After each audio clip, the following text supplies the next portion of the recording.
Breaking news reports indicate that federal agents are already operating in Chicago, with National Guard deployment expected within hours.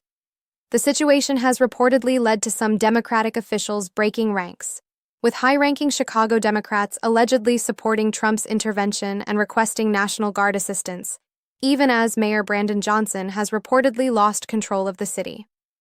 Even MSNBC is calling for Trump to intervene in what is characterized as a failed city.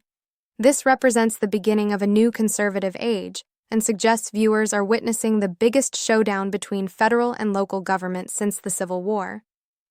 President Trump recently deployed over 2,200 National Guard troops to Washington, D.C., resulting in what is claimed to be an 84% drop in crime.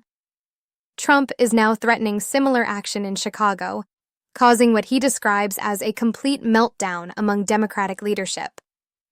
He cites statistics claiming that Labor Day weekend saw 54 people shot and 7 killed in Chicago, representing double the casualties from the previous year, with footage allegedly resembling a war zone.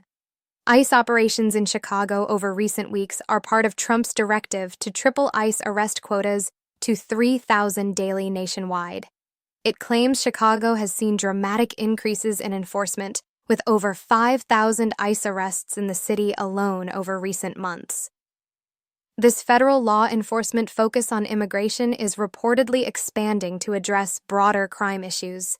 Mayor Brandon Johnson is quoted as firmly opposing federal intervention, stating, "No federal troops in the city of Chicago. No militarized force in the city of Chicago. We're going to defend our democracy in the city of Chicago. We're going to protect the humanity of every single person in the city of Chicago." However, Democratic Alderman Raymond Lopez is publicly breaking with his party and calling for cooperation with President Trump to address Chicago's crime issues. Lopez is quoted arguing that city and state officials should coordinate with the president, criticizing the tit-for-tat social media back-and-forth nonsense while multiple mass shootings occur. He questions why officials won't work with Trump to decrease crime statistics further, suggesting that resistance implies acceptance of current victim levels. Even MSNBC's Morning Joe is apparently supporting cooperation between Chicago leadership and Trump.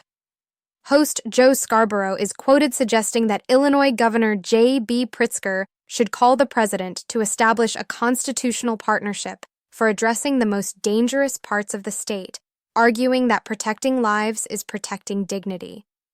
This is evidence of a fundamental difference between Republicans and Democrats, characterizing Republicans as governing in accordance with reality, while Democrats allegedly impose radical ideology on reality.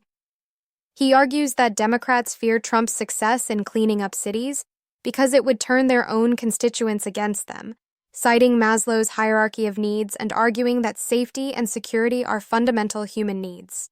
There are parallels to El Salvador's President Nayib Bukele, who allegedly transformed the country from the murder capital of the world to the safest nation in the Western Hemisphere, winning re-election with 85% of the vote.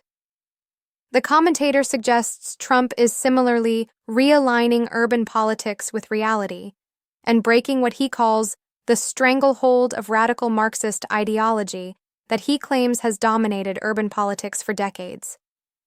Trump's success would refute Democratic mayors' claims that urban problems result from systemic racism and broken systems requiring replacement with Marxist systems.